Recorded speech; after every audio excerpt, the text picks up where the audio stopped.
here in example 1.10, we have an infinite map again, and this time we're going to have both the first and the second set be infinite. And rather than making an arrow map, we are going to create a T-chart to be able to illustrate what some of the ordered pair would look like for this map. So the first set of natural numbers and the second set we said was also going to be the natural numbers. When I look closely at the equation is not a piecewise equation, it's just a standard equation, and what that means is that I don't have to think about I don't have to make a choice. I don't have to think about, okay, is this number even or is this number odd? Because then that determines how the mapping is fulfilled. All of the numbers that we pick get plugged into this equation. So what the equation is telling us is that whatever number you pick, you are supposed to add 2 to that number. So the only numbers that we're allowed to pick are natural numbers. So we're going to call the first column n, and then the second column is going to be the name of the equation. The name of the equation is f of n. So I'm going to pick some natural numbers, 1, 2, 3, 4, and 5. And each one of those has to have the equation applied to it, and that's how we determine what that value gets mapped to. So I start with the element 1, and if I add 2, I would get 3. So that tells me that 1 maps to 3. Same thing with 2. If I add 2, I should get 4, so therefore 2 maps to 4. 3 would map to 5, 4 would map to 6, and 5 would map to 7. Not 5, but it should map to 7. There we go.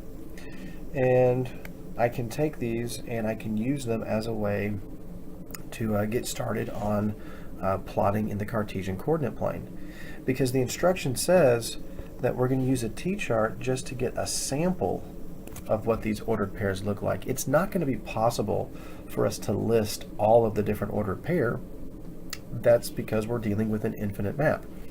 So using the points that we have already, let's see if we can fill up the space that we have. 1, 3, 2, 4, 3, 5, 4, 6, and then the last ordered pair, 5, 7, it's going to go off of my chart, off of my coordinate plane, so I'm not going to mess with it, and I will label this as F. So this will be as complete of a graph that I can create using the space that I have.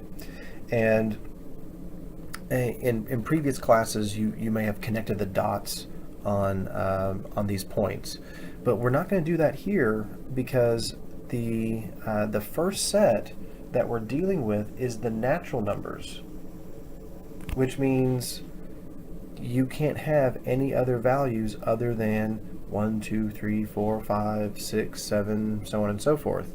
So there's no need to connect the dots. These are the only points that we have available to us here.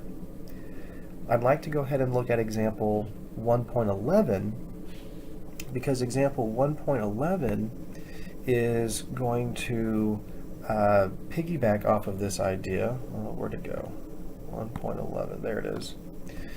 So the mapping definition is very similar in the fact that the equation is still going to take a number and it's going to add 2 to that number.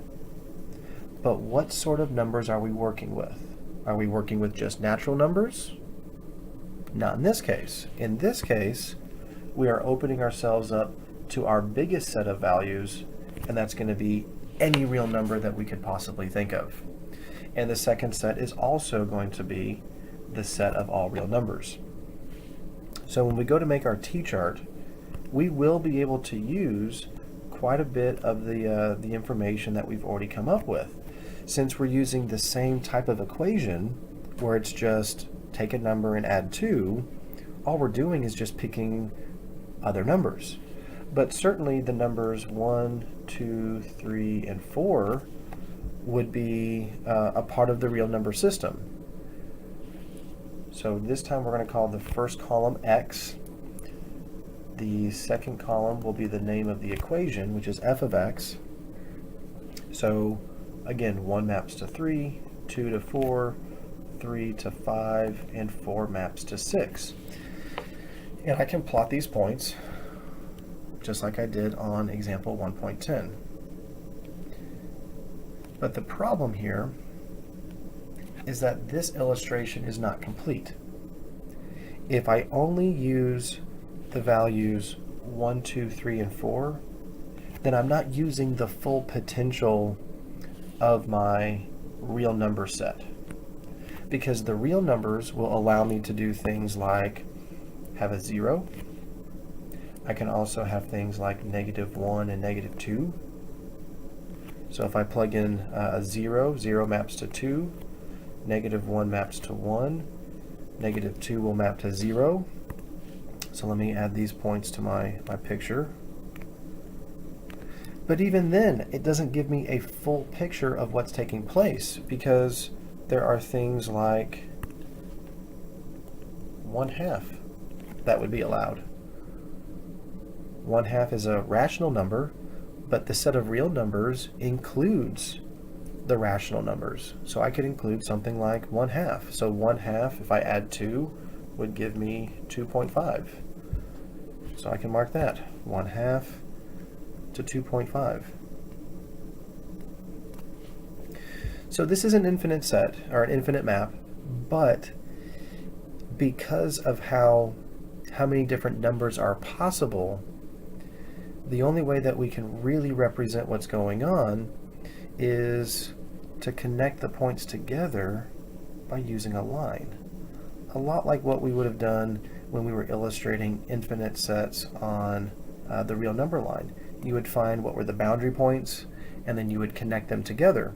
So in this case, we don't so much have boundary points, but we have a pattern for how the points are created. And this becomes a 100% complete picture of f. If we don't connect the dots, then the picture is not complete. We have not fully used all of the different elements that are in that first set.